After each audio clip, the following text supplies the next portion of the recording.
Good afternoon, ladies and gentlemen. My name is Whitney, President and CEO of Intelligent Concrete.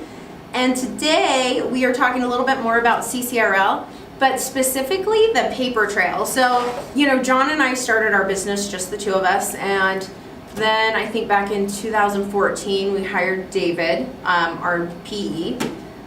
So the first time we did CCRL, it was just the three of us.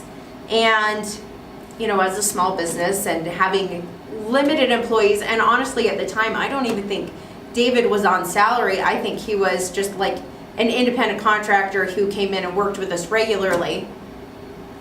Anyways, that's not necessarily important, but we just really didn't have, I didn't have an employee handbook.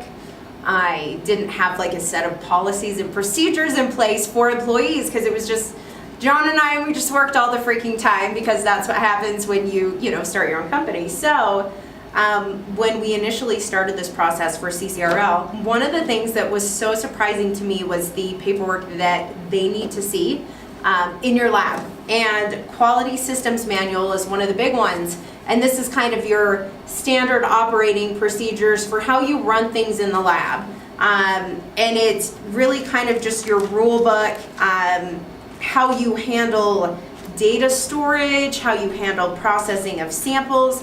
I mean, we had procedures in place, but we had just never really written it down because it was just John and me. So we just, he had worked in previous labs, so we just kind of implemented things that way, but we didn't have a list of like, this is how you do things, this is why you do things this way, if something happens, this is how you correct it. So having to actually put that on paper was so hard, at least for us initially. And, once you have it done, it's great. That is one thing I do like about, I know I'm saying it's something I like about CCRL, which is rare for me, but that is one thing that I do like, because they kind of, I think, force organization and thought about different things, especially, like I said, from a small business aspect. We didn't have a lot of that stuff just off the shelf at the time because there wasn't a need for it. So that made us kind of think about the way that we wanted to do things and come up with procedures and policies for that sort of stuff. So that's one of the pieces, your QMS. You also have like subcontractors and independent contractors. You have to list like who you're working with,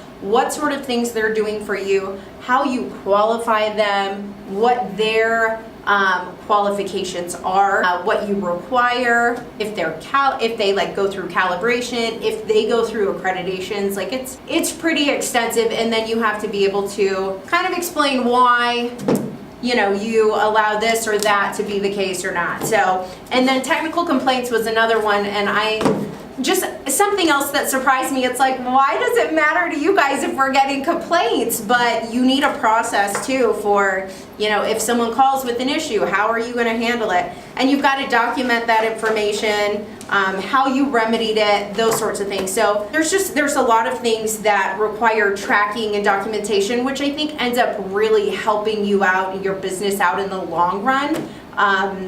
That way, when things do pop up, you kind of already have a procedure in place. You're not trying to just figure it out as you go. So, but it's definitely something that takes a lot of time and energy. Initially, I think especially for small businesses who don't have those sorts of things established. So anyways, that is something that I did appreciate. It took a while to, work out all those kinks, but something I did appreciate about CCRL, that it pushed us to do those sorts of things. And then as we continue to grow and hire more people, like we kind of had that stuff already written up, we had that stuff in place, and so it wasn't, trying to catch up and figure out how we were going to implement, these procedures. So anyways, thanks so much for joining. If you have any comments, questions, go ahead and throw them in the links below. Like, subscribe, ding that bell for notifications. Go concrete, beat asphalt.